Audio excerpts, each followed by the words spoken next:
I'm Claire Adams, 27, and just a week ago, I earned my MBA from Stanford, an accomplishment no one in my family had ever imagined. You might assume that made me the favorite child, yet within the Adams family, I was always the one fading quietly in the background. My sister Ashley, the aspiring doctor, has always been the pride of our parents, while I was merely the practical one who handled the bills and responsibilities no one noticed. For years, I convinced myself that if I just pushed harder, they'd finally acknowledge me. But somewhere deep inside, I knew I'd always be the outsider in my own family. What I couldn't foresee was that the evening meant to honor my success would instead destroy the fragile illusion of our closeness, when my parents would utter words so vicious they'd fracture us for good. In that moment, I realized the daughter they'd never truly accepted was about to vanish forever. Have you ever heard something so heartless you wished you could erase it from your memory,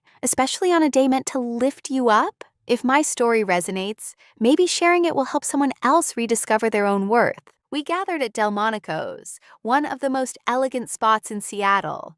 Crisp white tablecloths, golden chandeliers, and the soft murmur of wealth all around. I had booked the private room myself, covering every meal, every bottle, every last detail. It wasn't about showing off. After years of side jobs, student loans, and relentless effort, I simply wanted one evening to celebrate something I had truly earned. I welcomed each guest with a polite smile that never fully reached my eyes. Professors, colleagues, my supervisor from the consulting firm where I'd just secured a full-time position, and classmates who looked genuinely proud to be there. Then my parents arrived, Susan and Robert Adams, stylishly late as usual, perfectly dressed and composed, as if the celebration were theirs instead of mine. They carried no flowers, not even a simple card. Ashley wasn't there either. She was supposedly working a hospital shift, though I suspected she just didn't feel like attending an event that wasn't about her. I made the introductions, watching as my parents exchanged handshakes and polite smiles. Compliments flowed, the kind I had secretly wished they'd hear one day. One of my professors smiled and said, "You must be incredibly proud of Claire.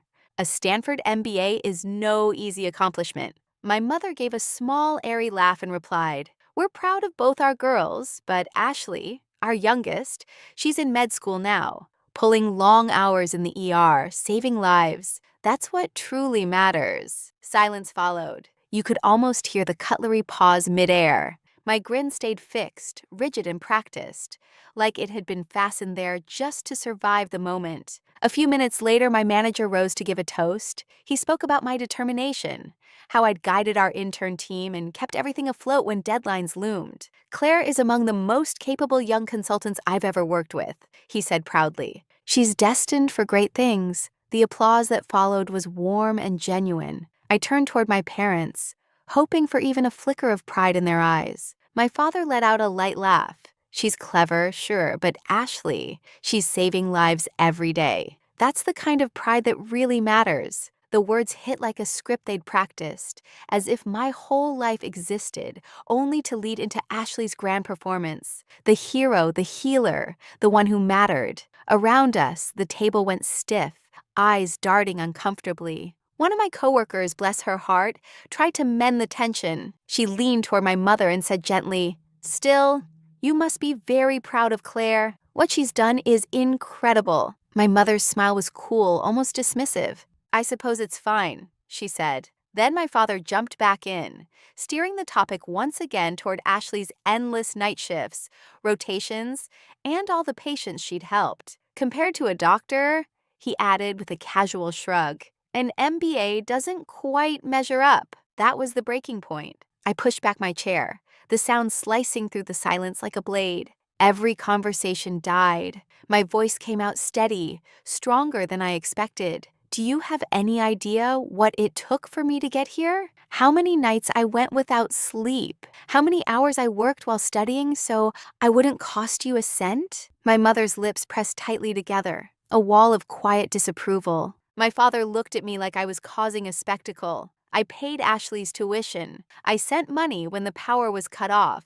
I went without so this family could survive. And still, I'm dismissed as just the one behind a desk? The air grew dense. Every breath in the room seemed to stop. By then, I wasn't speaking to the guests, only to the two people who had never truly seen me. If I'm as useless as you think, then who do you believe kept this family from falling apart all these years? My father rose, his face flushed with anger. He didn't raise his voice. He didn't need to. His reply was sharp enough to wound. We wish we never had a daughter like you. A collective gasp, the sound of a spoon hitting a plate. For a heartbeat, my vision swam. Not from tears, but from sudden, painful clarity. I looked around the table, seeing every shocked expression, every person who valued me for what I'd achieved, and then back at the two who had just erased me in an instant. When I finally spoke, my tone was calm, almost steady. If that's truly what you wish, then maybe it's time I start living as though I never belonged to you at all. And I left. If I was never truly wanted, maybe it was time to start living like I never belonged to them at all. I didn't shed a single tear that night. Not when I stepped out of the restaurant. Not when my heels echoed on the wet Seattle pavement beneath a soft drizzle that felt almost familiar. Not even when I made it home, slipped off my shoes, and sat in the quiet darkness of my apartment. But the next morning, when I unlocked my phone and saw 11 missed calls from my parents and a single message that said, "You embarrassed us. I hope you're proud of yourself," that's when something inside me gave way. It wasn't sadness that hit me. It was sheer fatigue, because this wasn't some isolated moment. It was just the latest scene in a lifelong pattern I'd finally stopped pretending was normal. I wasn't surprised anymore. I was simply finished. All through my childhood, I was the quiet girl who faded into the background, while Ashley sparkled under every spotlight. We were only 2 years apart, yet it often felt like decades of distance in how we were loved. Ashley had piano recitals, ribbons for participation, birthday parties with towering cakes and golden balloons spelling out her name. I once got a cake that read, "Happy birthday, Ashley O. and Claire," scrawled awkwardly in the corner. A punchline that became a family favorite. They laughed. I didn't, but I smiled like I always did. I learned young that success only counted if it matched what they valued. When I brought home the first place certificate from the regional math competition, glowing with pride, I truly thought it might finally mean something. Mom didn't even glance up from the laundry basket. "That's nice," she said casually, "but Ashley's volunteering at the hospital." That phrase, real impact, was their mantra.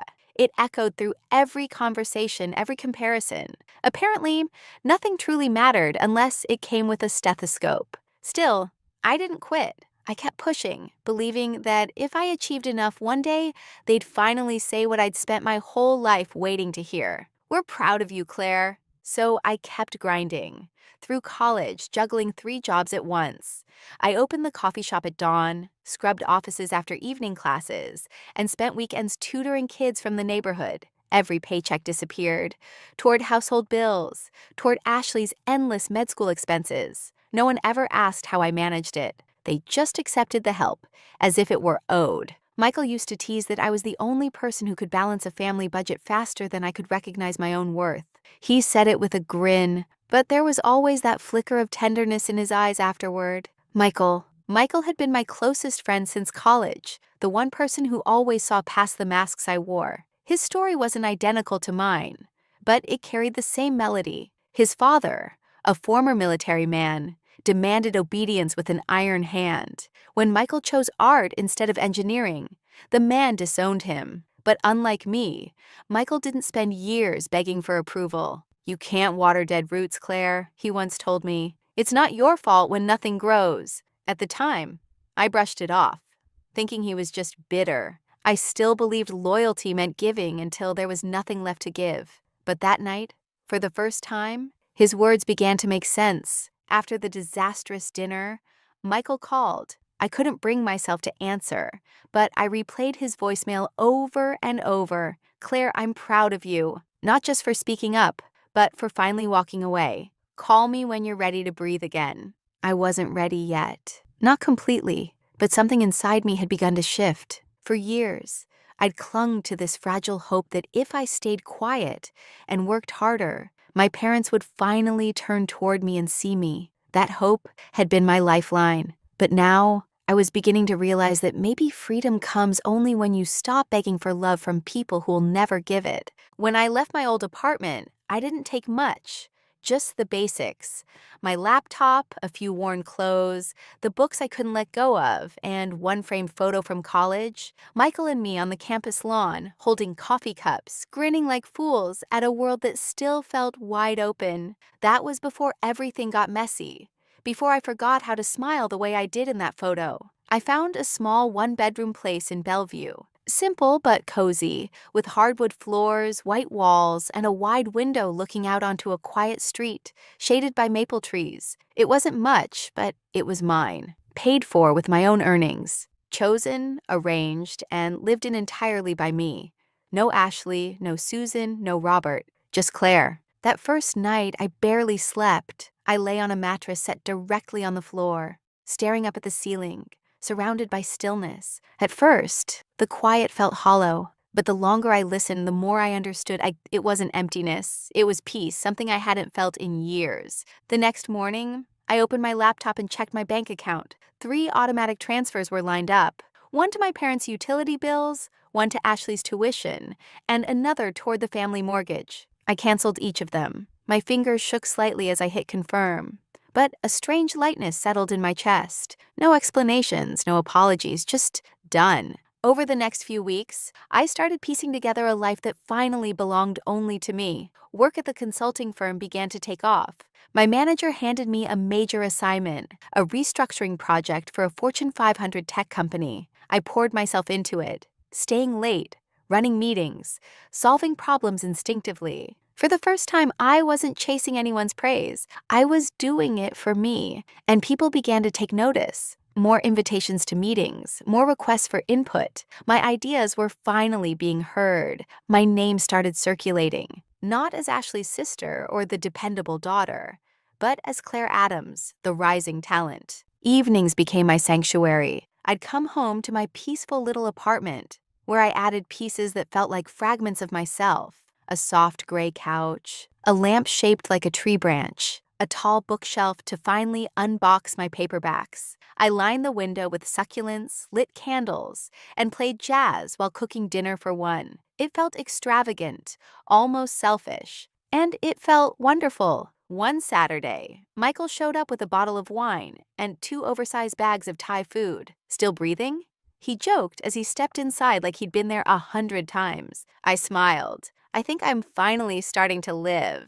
We sat cross-legged on the floor, eating noodles, sipping cheap Cabernet, laughing about our college days. For a while, life felt light again. Simple, unburdened. I like this place, he said, glancing around. It feels like you. I hesitated, smiling faintly. I think I'm still figuring out what that means. He lifted his glass and said softly, to figuring it out. Our glasses touched, and a quiet warmth spread through me. It wasn't pride or relief. It was something gentler, maybe the first trace of self-acceptance, or at least the sense that I was finally moving toward it. Later that night, as I folded a blanket over the back of the couch, my phone buzzed. Mom, then again, Dad. No messages, just a string of missed calls, 10 in total. I didn't answer. I didn't even check them. Instead, I switched the phone to silent, wrapped myself in the blanket, and watched the streetlights flicker through the window. They had chosen silence for years.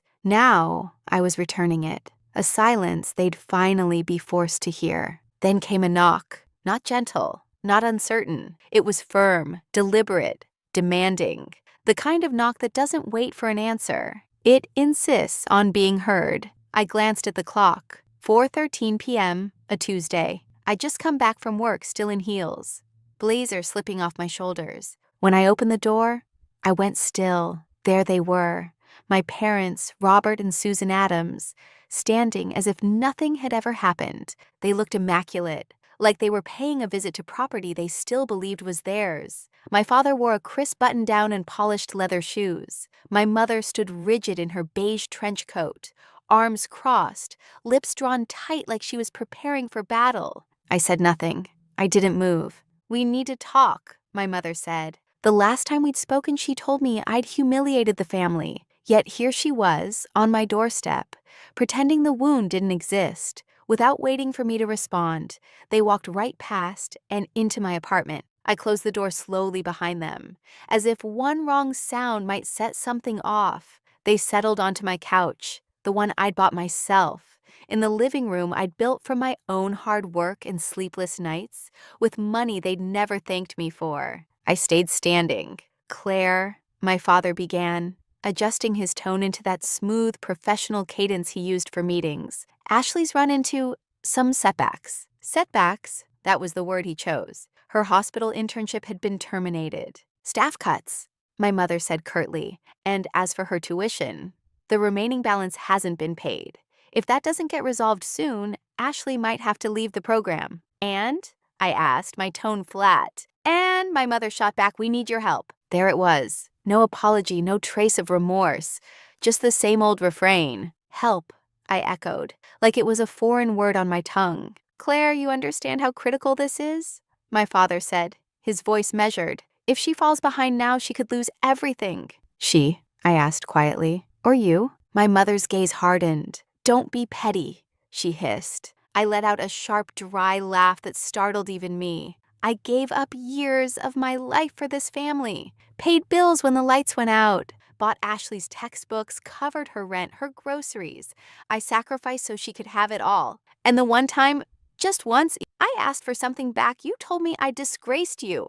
"We were angry," my father barked. "You were disrespectful." I stepped closer, the sound of my heels striking the floor cutting through the tension. "No," I said evenly. "You disrespected me. For years, quietly, consistently, until it became the rhythm of our family. You didn't raise me. You drained me." My mother straightened, her arms unfolding. "We're your parents," she said sharply. "We brought you into this world, and I carried it." I replied, the words rising from somewhere deep. "I carried it while you stood on my back and praised someone else for standing taller." The air between us tightened, thin as a wire ready to snap. "You don't get to walk in here and pretend none of that happened," I said quietly but with force. "You don't get to act like you never told me you wished I'd never been born." My father's mouth opened, then shut again, the silence doing all the talking. I moved to the door and held it wide. "If you came here to apologize, I'd listen. But if you came to ask for more, that conversation ended the night you disowned me." Neither of them moved. "Claire, this is family," my mother said, her tone climbing.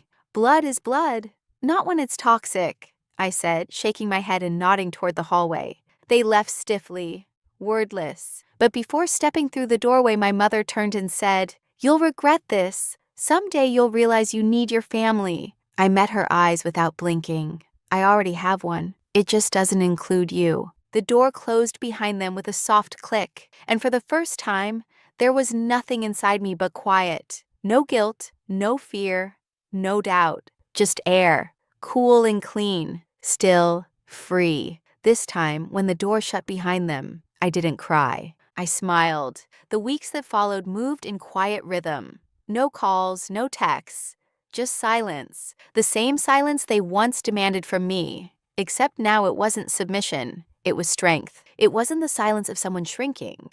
It was the calm of someone who had finally found her own voice in the quiet. At work, I poured myself into everything. I led meetings with a confidence that felt unfamiliar at first, like wearing someone else's jacket, until I realized it had always been tailored for me. People listened when I spoke. Clients began asking for me by name. Then came the big assignment, a multi-million-dollar restructuring for a tech giant out of Redmond, the kind of project that defines a young consultant's career. My manager handed it to me without hesitation. "You've earned this," he said. "Don't look back." And I didn't.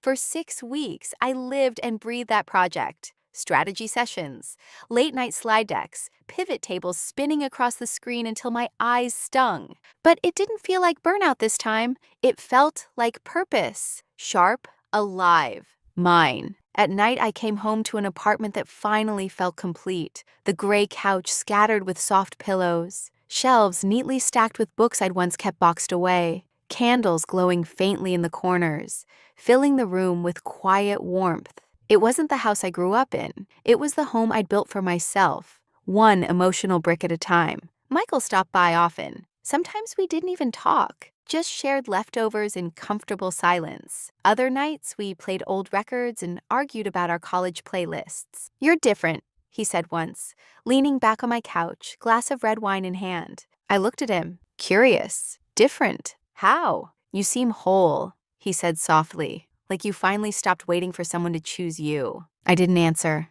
I didn't have to. The steady warmth rising in my chest spoke for me. Then came the article. Our project had exceeded every forecast.